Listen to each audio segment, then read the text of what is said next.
নামদারি দলের লোকেরাও ওই সমস্ত খুন সন্ত্রাস পাথর চুরিতে জড়িত।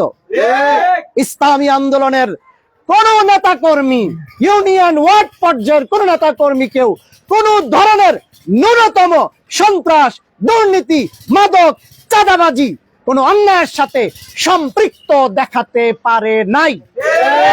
অতএব আমরাই বলতে পারি, আমাদের হাত ধরেই একটি দুর্নীতিমুক্ত জনপ্রত্যাশার বাংলাদেশ, জনগণের কাঙ্ক্ষিত বাংলাদেশ, জনগণের স্বপ্নের বাংলাদেশ, জনগণের মুক্তির বাংলাদেশ, জনগণের আশা আকাঙ্ক্ষার বাংলাদেশ প্রতিষ্ঠিত হবে।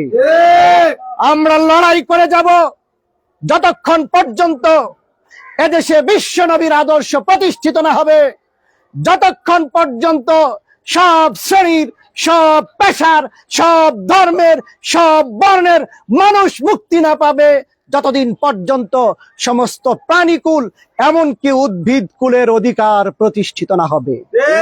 ইনশাআল্লাহ মানুষের মধ্যে ইতিমধ্যে ইসলামী আন্দোলন বাংলাদেশ আশার সঞ্চার করতে পেরেছে।